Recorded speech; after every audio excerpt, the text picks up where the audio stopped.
शेतकऱ्यांना सरसकट कर्जमाफी देण्यात यावी या मागणीसाठी बुलढाणा येथे गेल्या 5 दिवसांपासून शेतकरी नेते रविकांत गुतुपकर हे उपोषणाला बसलेले होते. त्यांच्या उपोषणाकडे सरकार गांभीर्याने दखल घेतली म्हणून आम्ही शेतकरी पुत्र भोकरदनच्या वतीनं आज प्रशासनाचं लक्ष वेधण्यासाठी सिंचनविहिरीमध्ये खाट्यावर बसून हे आंदोलन करतोय.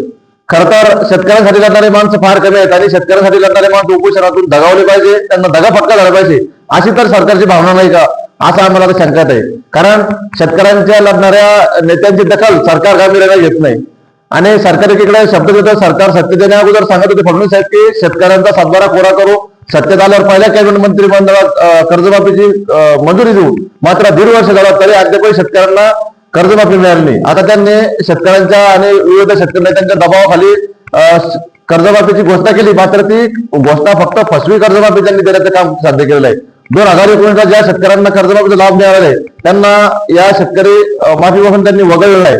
त्यामुळे सरसकट शेतकऱ्यांचा सातबारा कोरा करण्यात यावा, सरसकट शेतकऱ्यांना कर्जमुक्त करण्यात यावं आणि ज्या शेतकऱ्यांचे गायगोट्याचे कुशलचे बिलं पेंडिंग आहे, सिंचनविहिरीचे बांधकाम पूर्ण झाले, वृक्ष लागवड पूर्ण झाले, त्या शेतकऱ्यांचा कुशल पेमेंट देण्यात यावा, पीक विमा तात्काळ मंजूर करण्यात यावा आणि शेतकऱ्यांची पेरणी तोडवालेल्या सर्व सध्या शेतकऱ्यांना खते मिळत नाही. खताचे भाव गेल्या 2 वर्षापासून 3 पटीने वाढलेले आहे. त्यामुळे तात्काळ शेतकऱ्यांना खते उपलब्ध करून देण्यात यावी आणि त्या सबसिडी देखील मंजूर करण्यात यावी अशी आमची परमनंट मागणी आहे.